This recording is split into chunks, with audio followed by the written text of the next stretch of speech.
मैंने जन ज्ञान ध्यान धन लीन, मैंने मान बिन दान धन एन हीन तन छीन।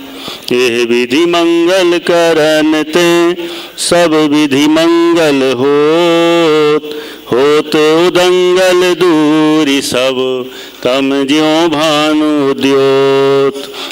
होत उदंगल दूरी सब तम ज्यों भानु द्योत।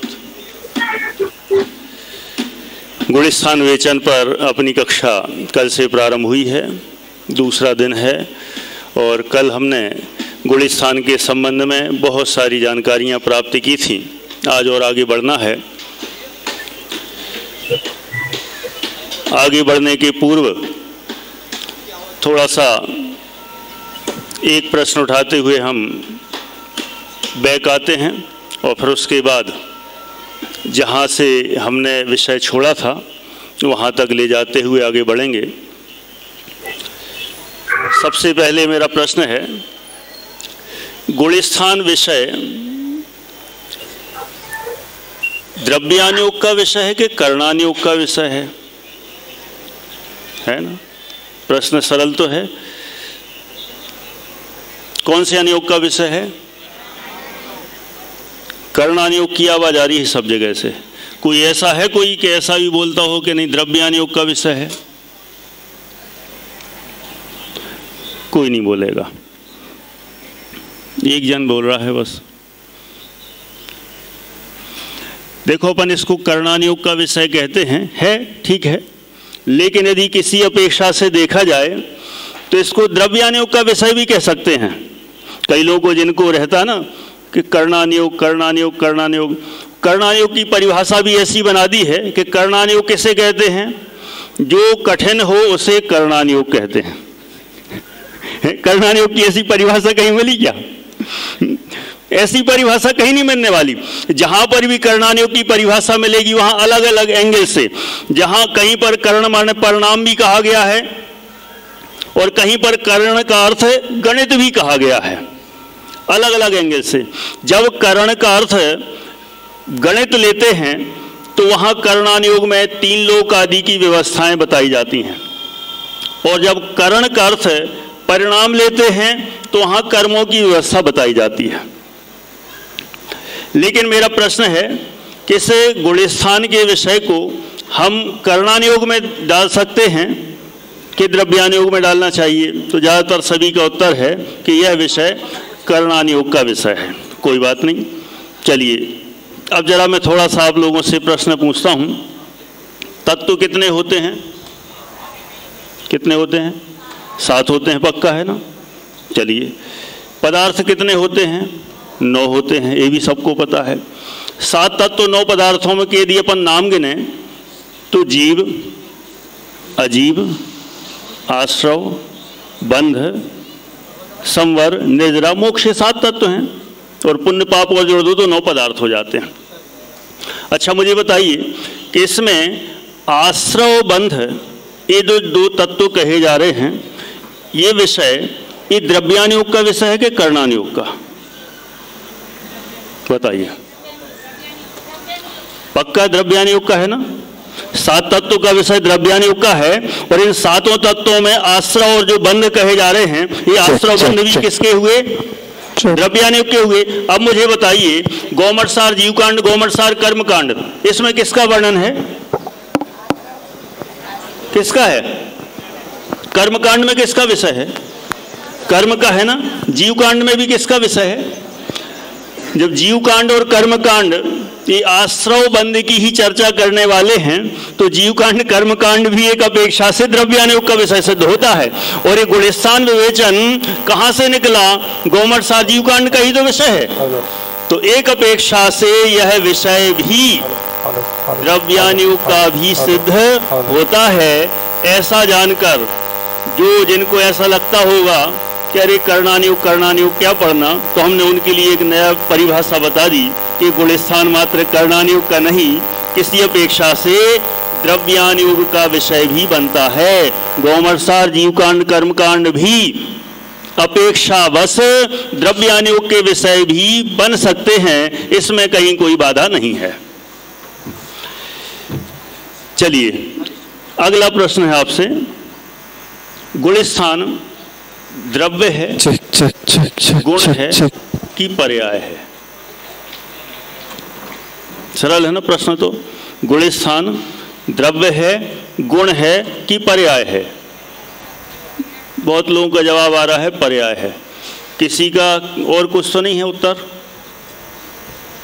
द्रव्य तो किसी का नहीं है, गुण किसी का है।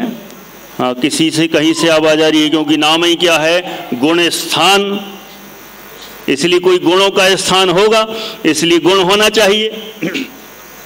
लेकिन यहां गुण स्थान ना तो द्रव्य है ना ही गुण है, बल्कि यह पर्याय है। अच्छा, अब पर्याय है वाली बात पक्की हुई।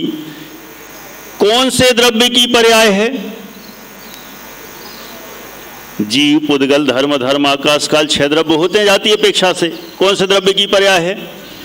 जीव द्रव्य की पर्याय है। अच्छा, जीव द्रव्य की पर्याय है।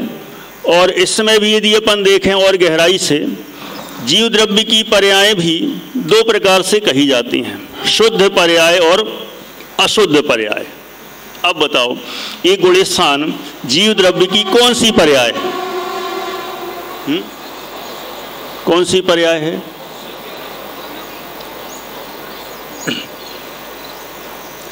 आचार्य कुंद कुंद देव ने समय सार ग्रंथ में कहा, मोहन कम्म सुदया दुवर्णिया जे इमे गुण ठाणा ते कहे हवंती जीवा जेणे चमचेरणा उत्ता।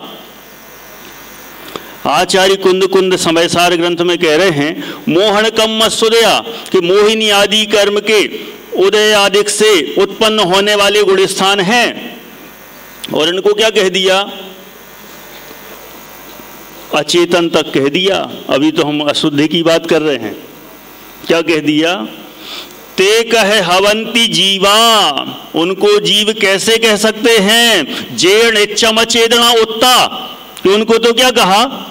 अचेतन कह दिया।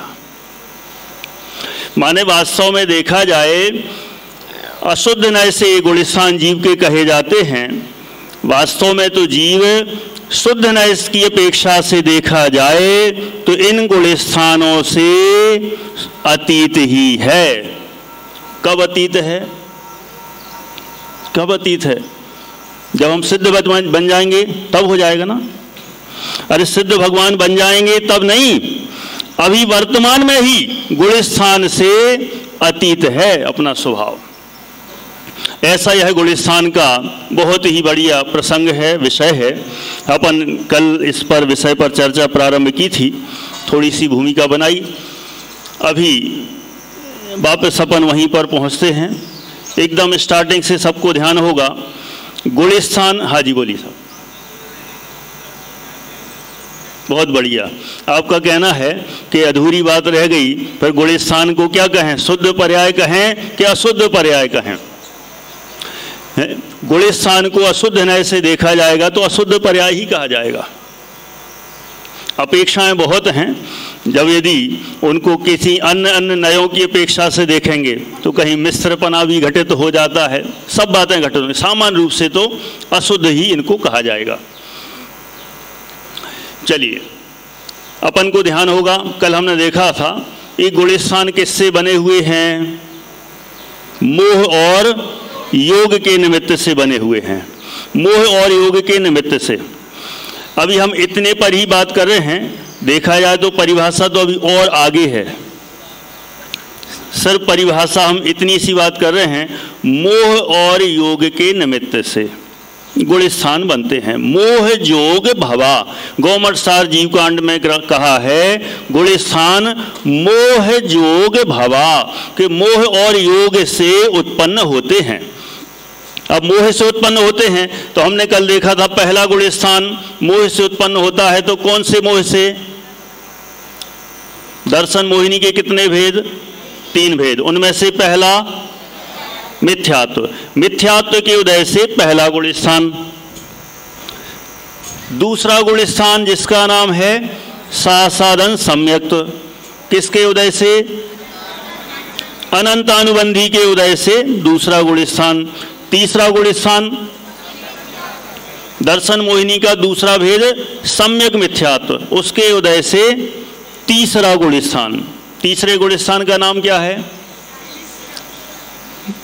मिश्र है कि सम्यक मिथ्यात्व है? अच्छा, एक ही है क्या? आपने कहा एक ही है, सही है ना कि अलग अलग है? सम्यक और मिथ्यात्व दोनों को मिला दो तो क्या हो जाता है? मिश्र। मिश्र माने मिलावट। जैसे खिचड़ी बनती ना, अपने खिचड़ी बनती कैसे बनती है? दाल और चावल को मिला दो तो मिश्र हो जाती है। ऐसे यहाँ सम्यक और मिथ्यात्व दोनों को मिला देते हैं तो मिश्र बन जाता है। तो ये तीसरे गुण स्थान का नाम मिश्र है, जो सम्यक मिथ्यात्व के उदय से उत्पन्न होता है। चौथा गुण स्थान अप्रत्याख्यानावरण कषाय कर्म के उदय से। चौथा गुण स्थान अप्रत्याख्यानावरण। अब ये तो कोई नहीं कहेगा कि सम्यक दर्शन के होने से। कल बाद में भी कई लोगों ने चर्चाएं की, कहते हैं कि आपने तो अलग ही बताया, हम तो अभी तक यही सोचते थे चौथा गुण स्थान मतलब सम्यक दर्शन मतलब चौथा गुण स्थान। सम्यक दर्शन मतलब चौथा गुण स्थान ऐसा नहीं सोचना चाहिए, क्योंकि सम्यक दर्शन तो देखा जाए, उत्पत्ति की अपेक्षा से देखा जाए तो कल कौन कौन से गुण स्थान बताए थे? चौथा, पांचवा और सातवां। और यदि बने रहने की अपेक्षा से देखा जाए तो सम्यक दर्शन कौन से गुण स्थान से कौन से गुण स्थान तक है? कौन से कौन से तक रहता है? चौथे से लेके 14 तक तो है ही, और सिद्ध अवस्था तक है बराबर। अब मुझे बताओ, यदि सम्यक दर्शन से कोई गुण स्थान बनता हो तो कौन सा गुण स्थान बनाए? पर्टिकुलर कोई गुण स्थान बनेगा? नहीं बनेगा। इसलिए सम्यक दर्शन मतलब चौथा गुण स्थान ऐसा नहीं कहना चाहिए। चौथा गुण स्थान उसकी परिभाषा कैसे किससे बनता है? कौन सी कषाय के उदय से? अप्रत्याख्यानावरण के उदय से। हाँ, बहुत बढ़िया। अभी आपने कहा कि चौथे गुण स्थान का नाम तो अविरत सम्यक्त्व है। तो हाँ, अविरत सम्यक्त्व का मतलब क्या लेना? अभी तो होने को अपन इन सब पे अलग अलग चर्चा करने वाले हैं। हाँ, वहां पर बिल्कुल सही है। चौथे गुण स्थान तक क्या नहीं होते? विरत नहीं होते, इसलिए उनको कहा जाता है अविरत। फिर आपका हो सकता है कहना हो वहाँ सम्यक्त्व भी लिखा है, इसका मतलब सम्यक्त्व हो तभी तो चौथा गुण स्थान हो, ऐसा कोई कह सकता है। तो सम्यक्त्व हो तो ही चौथा गुण स्थान हो, ऐसा नहीं। सम्यक्त्व की शुरुआत चतुर्थ गुण स्थान से है, माने जिनको हो जाए तो चौथे से हो जाए, और जिनको नहीं भी हो तो ये जरूरी नहीं है कि चौथे से ही सम्यक्त्व होना जरूरी है। कई लोग ऐसा ही मानते हैं। क्या मानते हैं? कि जब भी सम्यक दर्शन होगा तो कहां से शुरू होगा? कहां से शुरू होगा? कहां से होगा? ज्यादातर लोग ऐसा मानते हैं चौथे से ही सम्यक्त्व की शुरुआत होती है, लेकिन ऐसा नियम नहीं है।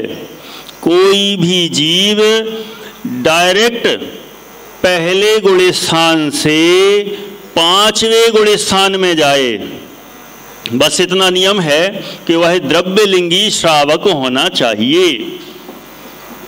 तो वह जीव पहले से सीधे पांचवें गुण स्थान में चला जाता है और वहां सम्यक्त्व की प्राप्ति। तो चौथे नहीं आया बीच रास्ते में?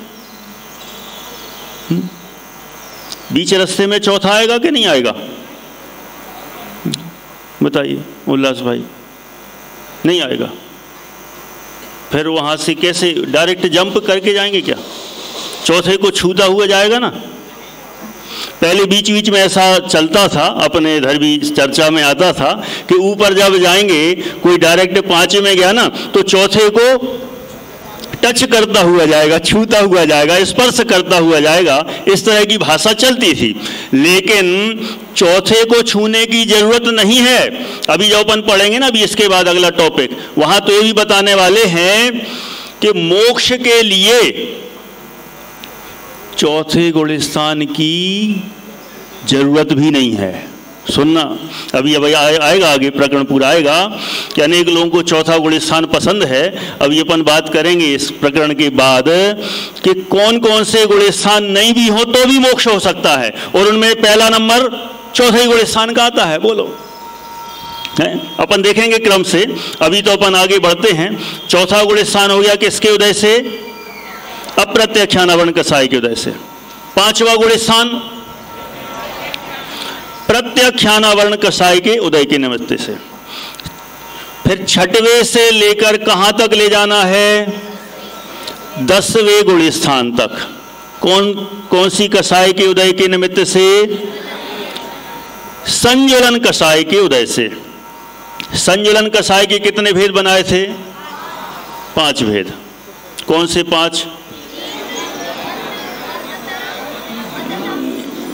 बहुत बढ़िया। पहला भेद है तीव्र, संज्वलन कषाय का तीव्र उदय। दूसरा भेद क्या है? संज्वलन कषाय का मंद उदय। तीसरा भेद है मंद तर उदय, और चौथा है मंद तम उदय। 4 हो गए। और 5वां कौन सा बनाना है? सूक्ष्म लोभ। ये संजुलन के ही 5 भेद हैं। इनमें से जो पहला भेद है संजुलन कषाय का तीव्र उदय, उससे 6वां गुलिस्तान। संजुलन कषाय के मंद उदय से, कोमट साथ जीवकांड में गाथा है, इसमें सब लिखी हुई हैं। संजुलन रो कषाया मंदो उदो जदा तदा होदी, के संजुलन कषाय के मंद उदय से 7वां गुलिस्तान। 8वां गुलिस्तान कहां से कैसे? मंद तर उदय से। 9वां गुलिस्तान है मोटानी जी संजुलन कषाय के मंद तम उदय से। और 10वां गुलिस्तान सूक्ष्म लोभ। ये भी संजुलन का एक पार्ट है, एक भाग है। ऐसे इन 5 के निमित्त से 5 गुलिस्तान बनते हैं। यहाँ तक की तो बात अपनी कल तक हो गई थी। मुझे लगता है अब आज रिवीजन हो जाने से विषय पूरा पक्का हो गया होगा। अब आगे बढ़ते हैं। 11वां गुलिस्तान। 11वां गुलिस्तान किसके कारण से बनता है? ये जितने भी अपन ने मोहिनी के भेद देखे ना, दर्शन मोहिनी के 3 और चारित्र मोहिनी के 25, ठीक है। 25 और 3 मिला के कितने हो गए? 28, 28। इन 28 के 28, इन सब का जब पूर्णतः उपशम हो जाता है, क्या हो जाता है? उपशम हो जाता है। उपशम का मतलब ये सब के सब दब जाते हैं, और इनके दबने से 11वां गुलिस्तान उत्पन्न होता है, जिसका नाम है उपशांत मोह। ठीक है, 11वां गुलिस्तान माने मोहिनी कर्म पूरा दब गया, तो उसका नाम है दबना। मतलब दबना कहो, उपशमित होना कहो, उपशम हो गया। ठीक है ना? कुछ कहना है? हाँ,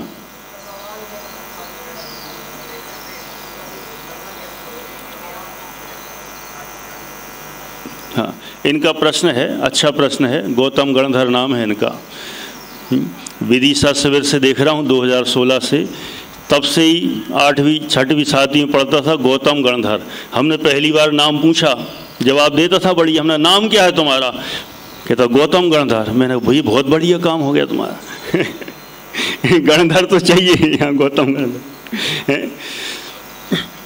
प्रश्न है इनका कि मोहिनी कर्म का पहले तो नाश हो गया था, अब यहाँ 11वें में क्या दबना? 11वें में दबाने की क्या बात आ गई? अभी मोहिनी कर्म का नाश नहीं हुआ था। ठीक है, मोहिनी कर्म का अभी तक नाश नहीं हुआ था, तो क्या हुआ था? यहाँ खेलना नहीं है भाई, चलो।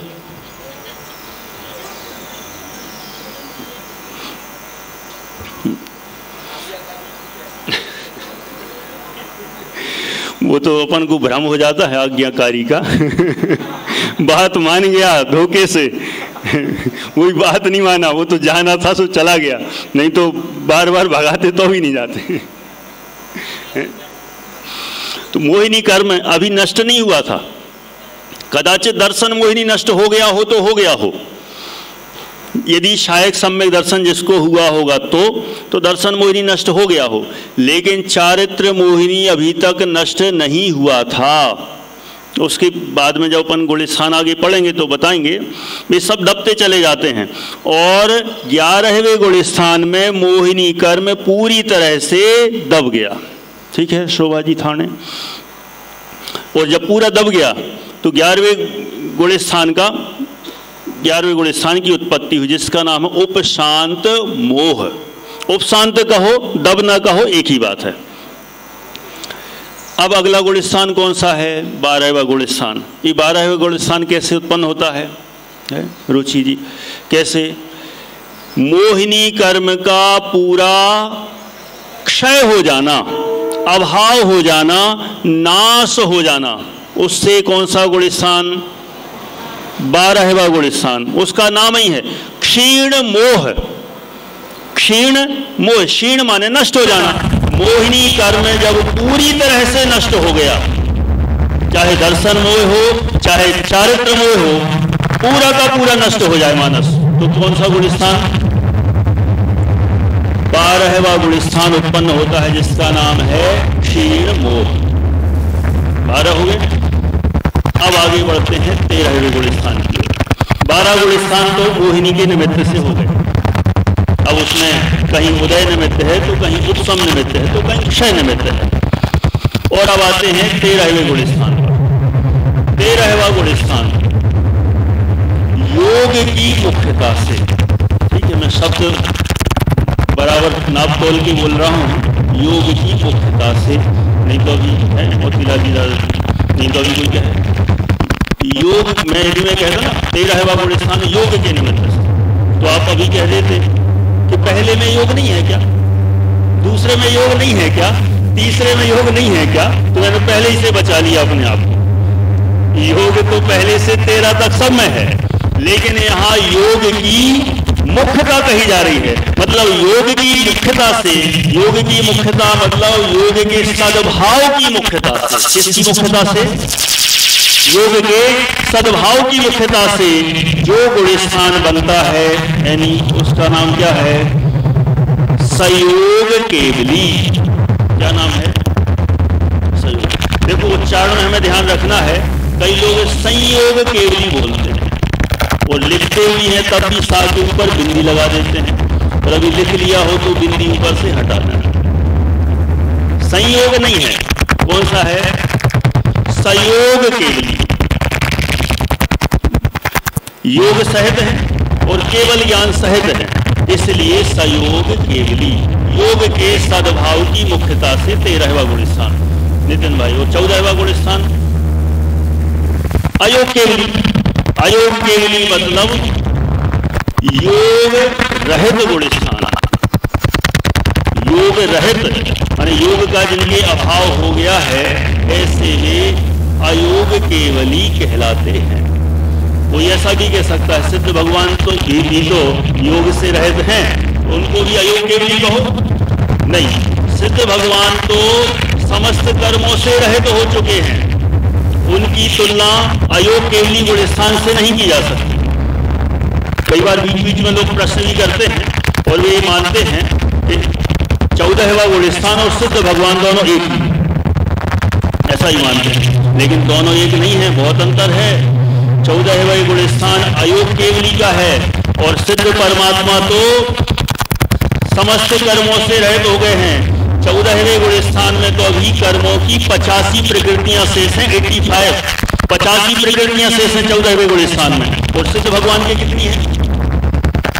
एक भी नहीं। इसलिए उनकी आपस में तुलना नहीं कर सकते। सिद्ध भगवान मुक्त हो चुके हैं, लेकिन 14वें गुण स्थान वाले अभी गौड़नी साहब अभी संसारी हैं। 14वें गुण स्थान वाले संसारी और सिद्ध भगवान मुक्त हो गए, इसलिए दोनों बिल्कुल अलग अलग हैं, दोनों को एक नहीं मानना चाहिए। इस तरह से अपन ने 14 गुण स्थानों की चर्चा की है। मुझे लगता है कि आज दोबारा अपन ने चर्चा की तो यहाँ तक सबको विषय स्पष्ट हो गया होगा। अपन ने देखा था ये गुण स्थान किससे बनते हैं? मोह और योग के निमित्त से। तो मोह के निमित्त से हो गए पहले से 12 और बाद के 2 गुण स्थान योग के निमित्त से मुख्यता से कहे, माने 13वां गुण स्थान दिलीप भाई साहब योग के सद्भाव की मुख्यता से, योग के सद्भाव की मुख्यता से, और 14वां गुण स्थान योग के अभाव की मुख्यता से। इस तरह से 14 गुण स्थान करते हैं। ये हो गए 14 गुण स्थान। अब हमें इसमें कुछ और थोड़ा सा विषय देखना। क्या देखना है? ये 14 गुण स्थानों में हमने देखा कि पहला गुण स्थान मिथ्यात्व के निमित्त से, फिर दूसरा गुण स्थान अनंतानुबंधी के निमित्त से। कई लोग बीच बीच में कक्षा के बाद भी चर्चा करते हैं कि आपने तो बताया नहीं अनंतानुबंधी क्या है, अप्रत्यक्षानुवर्ण क्या है, बस ये इससे निमित्त से उसके निमित्त से। तो हमने तो ये सोचा कि ज़्यादातर यहाँ इस सभा में जो बैठे हुए हैं लगभग सभी जानते होंगे, और मिथ्यात्व को तो समझाने की जरूरत है ही नहीं, है क्या जरूरत? इसलिए ज्यादा जरूरत नहीं समझी, लेकिन जब प्रश्न आए तो लगा कि संक्षेप में इनकी भी जानकारी होना चाहिए। पहला गुण स्थान किसकी निमित्त से कहा? मिथ्यात्व। मिथ्यात्व क्या चीज है? सबसे सरल परिभाषा, बालबोध की परिभाषा कहें तो उल्टी मान्यता को मिथ्यात्व कहते हैं। और थोड़ी सी भाषा कठिन बना दो, विपरीत श्रद्धान को, तत्व के विपरीत श्रद्धान को मिथ्यात्व कहते हैं। मिथ्यात्व की परिभाषा ऐसी बन जाएगी। दूसरे नंबर पर किसका नाम आता है? दूसरे गुण स्थान का नाम क्या है? सासाधन सम्यक। तो सासाधन सम्यक जो दूसरा गुण स्थान कहा, किसके निमित्त से कहा? अनंतानुबंधी के निमित्त से। ये अनंतानुबंधी क्या होती है? अनंतानुबंधी क्या होती है? बिल्कुल सरल भाषा में कहें, अनंत नाम ही उसका, अनंत अनुबंधी, जो अनंत संसार को बांधने वाली हो। किसको बांधने वाली हो? अनंत संसार को बांधने वाली हो, उसको अनंत अनंतानुबंधी कहते हैं। एक तो परिभाषा ये है, और शास्त्रों में धवला जी, जय धवला जी भी अपन खोल के देखें तो वहां अनंत का अर्थ मिलता है मिथ्यात्व। अनंत का अर्थ क्या है? अपन अनंत मतलब क्या समझते हैं? अनंत माने इन्फिनिटी, अनंत माने जिसका कोई अंत नहीं हो, उसका नाम अनंत। धवला जी पुस्तक में लिखा है अनंत अर्थात मिथ्या। सुना कभी करुणा जी? अनंत माने मिथ्यात्व, माने मिथ्यात्व के साथ जो बंधे, अनंत माने मिथ्यात्व, और अनुबंधी, अनु माने साथ। अनु का क्या होता है? ये व्याकरण पढ़े हुए सब आप लोगों ने पढ़ा होगा। अनु माने पीछे, नहीं पढ़ा? साथ भी पढ़ा होगा। अनु के 2 अर्थ होते हैं, अनु माने साथ भी होता है और अनु माने पीछे भी होता है, दोनों अर्थ होते हैं। लेकिन यहाँ अनु का अर्थ क्या लेना है? साथ। मिथ्यात्व के साथ जो बंधे उसका नाम अनंतानुबंधी कहलाता है। ऐसी अनंतानुबंधी। और दूसरी परिभाषा जो अनंत संसार का बंध कराने वाली हो, उसको अनंतानुबंधी कहते हैं। और इस कसाय के उदय से जीव के दूसरा गुण स्थान होता है। कैसे होता है? प्रोसेस में भी नहीं आ रहा, ये पूरी प्रोसेस जब अपन अब आगे बढ़ेंगे तो कैसे बनता है, दूसरे में कैसे आते हैं, किसके उदय से आते हैं, कब आते हैं, क्या होता है उस समय, वो पूरी चर्चा अपन बाद में करेंगे। अभी मात्र इतना जान रहे हैं अनंतानुबंधी क्या है, उसके उदय से दूसरा गुण स्थान। तीसरा गुण स्थान किससे बना था? सम्यक मिथ्यात्व। सम्यक मिथ्यात्व की उदय से।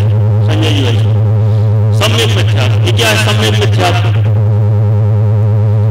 सम्यक और मिथ्यात्व दोनों का मिश्रपना, दोनों का मिश्रपना, मिला जुला स्वाद।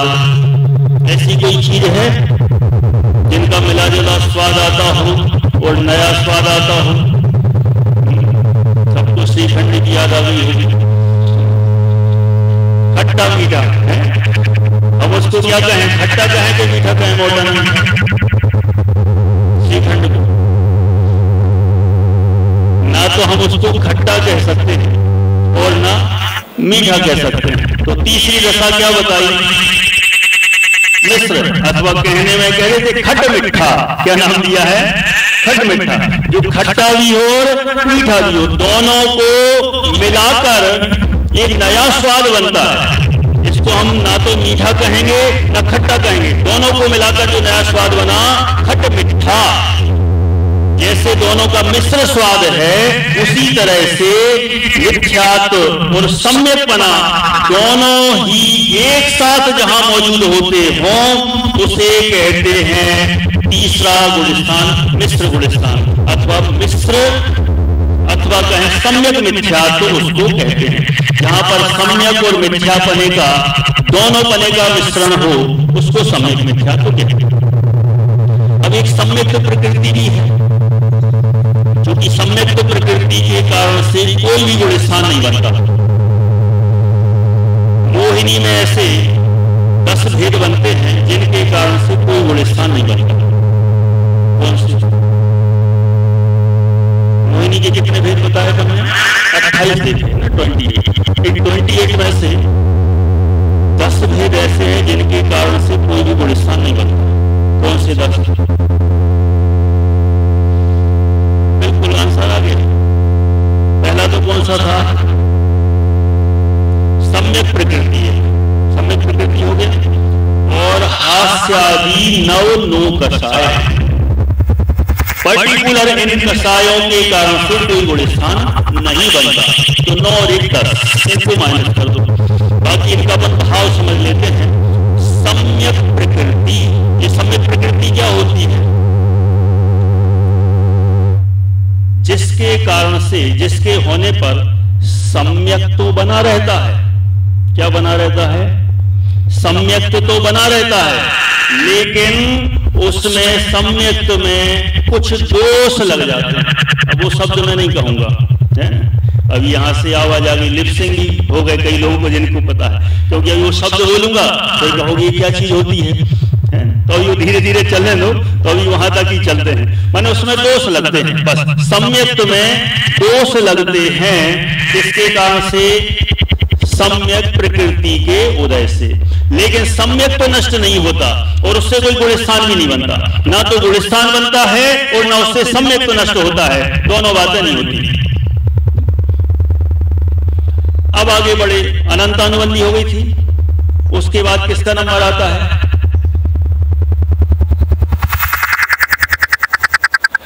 अप्रत्याख्यानावरण। एक क्रम भी हमें याद रखना है। अनंतानुबंधी के बाद कौन सी कषाय? अप्रत्याख्यानावरण। इसका मतलब क्या है? अप्रत्याख्यान और आवरण, 3 अपन इसके संधि विच्छेद करें तो 3 में बांटते हैं। अप्रत्याख्यान आवरण।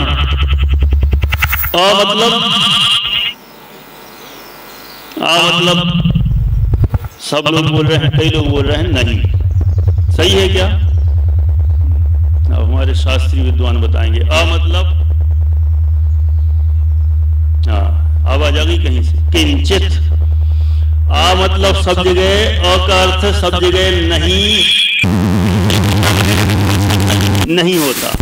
यहाँ अ का अर्थ क्या लेना है? किंचित, थोड़ा, अल्प, लिटिल बिट, थोड़ा सा, किंचित।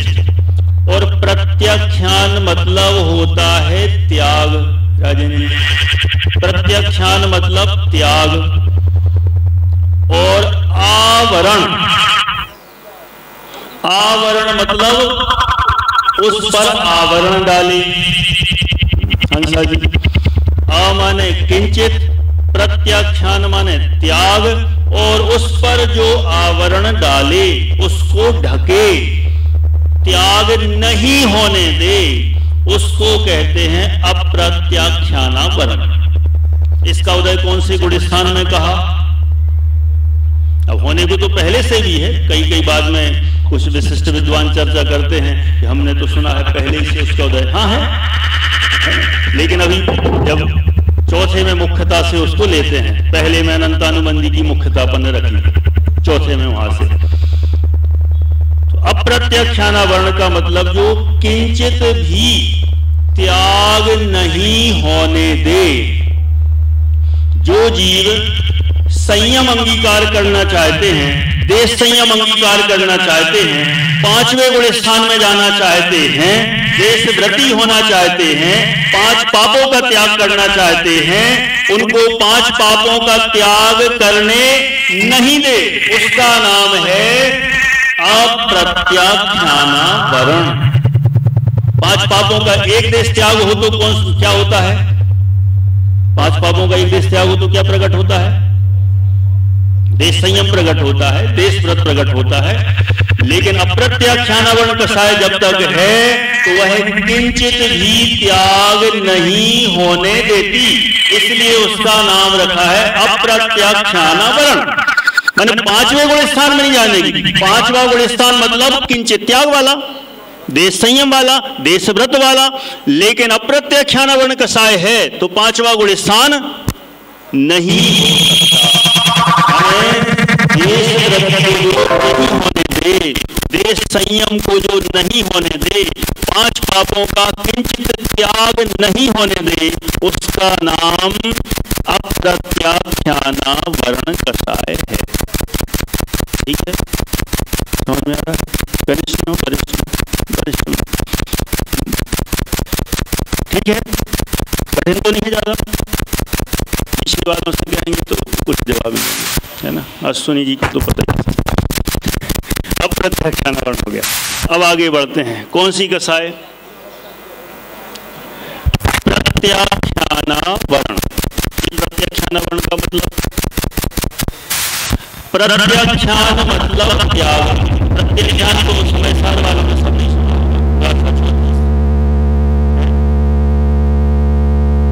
प्रत्याख्यान के स्वरूप बताया, प्राणम पंचखान, ज्ञान ही प्रत्याख्यान। वहां तो ज्ञान ही प्रत्याख्यान की चर्चा की है। यहाँ पर प्रत्याख्यान मतलब त्याग। त्याग का मतलब पूरी तरह से त्याग, 5 पापों का पूरा त्याग। तो जो 5 पापों का पूरा त्याग नहीं होने दे, प्रत्याख्यान, और उस पर क्या साथ में आवरण, प्रत्याख्यानावरण। इसमें जो प्रसंग निश्चित करेंगे तो प्रत्याख्यान प्लस आवरण। प्रत्याख्यानावरण, प्रत्याख्यान माने त्याग, और त्याग माने कितना त्याग? संपूर्ण त्याग। और संपूर्ण त्याग पर जो आवरण डाले, संपूर्ण त्याग नहीं होने दे, सकल संयम नहीं होने दे, 5 पापों का पूरा त्याग नहीं होने दे, उसका नाम है प्रत्याख्यानावरण। और इस कसाय का उदय किसमें है मुख्यता से? कौन से गुण स्थान में? 5वें में। 5वें गुण स्थान में 5 पापों का पूरा त्याग होता है क्या? कितना होता है? एक देश। एक देश त्याग कैसे हो गया? अप्रत्याख्यानावरण नहीं थी। 5वें में अप्रत्याख्यानावरण नहीं थी, इसलिए वहां एक देश त्याग था। लेकिन अब 5वें गुण स्थान में कौन सी कसाय मौजूद है? प्रत्याख्यानावरण। और जब तक 5वें गुण स्थान में जीव है, प्रत्याख्यानावरण कसाय मौजूद है, तब तक जीव सकल संयम को अंगीकार नहीं कर सकता। मान लो कोई दीक्षा ले ले, मुनि बन जाए, द्रव्यलिंगी मुनि बन जाए, दीक्षा ले नगंबर साधु हो गए। लेकिन यदि उनके पास प्रत्याख्यानावरण कसाय है तो बताओ वो छठवें सातवें गुण स्थान वाले मुमताज होंगे क्या? नहीं होंगे। पांचवें गुण स्थान में किसी ने दीक्षा ली, ठीक है, बीच में प्रश्न पूछ लेता हूं तो कभी कभी एक वन वे चलता है तो ऐसा लगता है कि आप लोग भी सोचते हैं चल रहे हैं तो इनका काम है, ठीक है, सरल सा प्रश्न है। पांचवें गुण स्थान में किसी जी ने दीक्षा ली, नग्न दिगंबर साधु हो गए, कौन सा गुण स्थान हो गया? कौन सा हो गया? छठवा हुआ। देखो यहां से छठवे की आवाज आ रही है। और किसी को तो कोई पांचवा बोल रहे हैं, कोई सातवा ही बोल रहा है। अच्छा, बढ़िया बढ़िया, नए नए जवाब आते हैं। कौन सा होगा? आप कह रहे पहला, ये और नया जवाब है। और कुछ? ठीक, इन्हीं में से होंगे सबके, और क्या? 15वां तो कोई बोलेगा नहीं, ज्यादा से ज्यादा यहीं तक सीमित रहेंगे। देखो पहला प्रश्न क्या था, यदि पांचवें गुण स्थान में दीक्षा ली है, वो आपने तो बराबर, वो पहले में दीक्षा ली वो हिसाब से कहा होगा आपने। पांचवें गुण स्थान में दीक्षा ली है, नग्न दिगंबर साधु हुए हैं, अभी वह जीव जिन्होंने दीक्षा ली पांचवें गुण स्थान में है। अभी छठवा सातवा नहीं हुआ है, और कोई छठवा कह रहा हो तो छठवा तो कभी सीधा होता ही नहीं, छठवा तो कभी सीधा होता नहीं। और जिन्होंने किन्हीं ने चौथा भी कह दिया, एकदम अलग आंसर आ गया, पहला कह दिया वो धोखे से निकल गया होगा। बाकी पांचवें गुण स्थान में ली तो अभी पांचवा ही गुण स्थान है। फिर सातवां कब होगा? कब होगा? प्रत्यक्षानावरण कषाय का क्या हो जाएगा? अभाव हो जाएगा सामान्य रूप से। तो कौन सा गुण स्थान? सातवां हो जाएगा। माने जब तक प्रत्यक्षानावरण नहीं आएगी तब तक सातवां गुण स्थान नहीं होगा। संपूर्ण पाप का अभाव नहीं होने से सातवां गुण स्थान होने वाला नहीं है। तो प्रत्यक्षानावरण का मतलब क्या हुआ? प्रत्यक्षान माने त्याग, और उस त्याग पर जो आवरण डाले उसका नाम है प्रत्याख्यानावरण। ठीक, अब एक और बची अंतिम, कौन सी? संज्वलन। समय तो हो गया अपना, 2 मिनट में अपन पूरा करते हैं। गुण स्थान कर्णानुयोग का विषय दीपन कहें तो ऐसे ही है, आधा पौना घंटा इससे तो कुछ होते ही नहीं। जब तक इसमें 1 घंटा आधा घंटे में तो समझ इंजन गर्म सा होता है, शुरुआत होती है, माहौल बनता है, और फिर जहाँ विषय में ऐसा लगता है आगे बढ़े वहाँ पर देखते हैं समय हो जाता है। और अपन यहाँ ध्यान नहीं रखो तो कहीं ना कहीं से आवाज आ जाती है, भक्ति का टाइम हो गया है, नहीं आया तो कर देगा कोई, तो समझ में आ जाता है। संज्वलन, संज्वलन का मतलब क्या है? संज्वलन सम्यक रूप से, ज्वलन माने जलती रहे। तो क्या नाम है? संज्वलन, सम्यक रूप से जलती रहे। कहाँ जलती रहे? कब जलती रहे? किसके साथ जलती रहे? सकल संयम के साथ। किसके साथ? सकल संयम के साथ जो सम्यक प्रकार से जलती रहे। जलती रहेगा मतलब उसका उदय होता रहे, लेकिन सकल संयम का नाश नहीं कर सकती। उस कषाय का नाम है संज्वलन।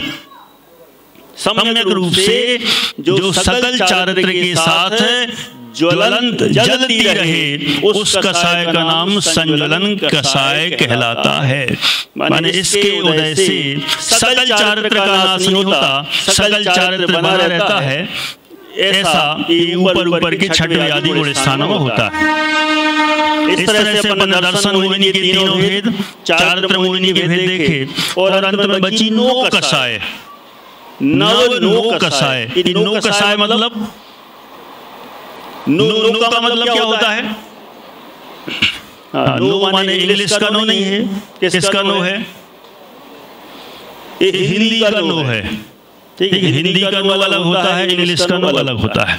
नो, नो माने किंचित।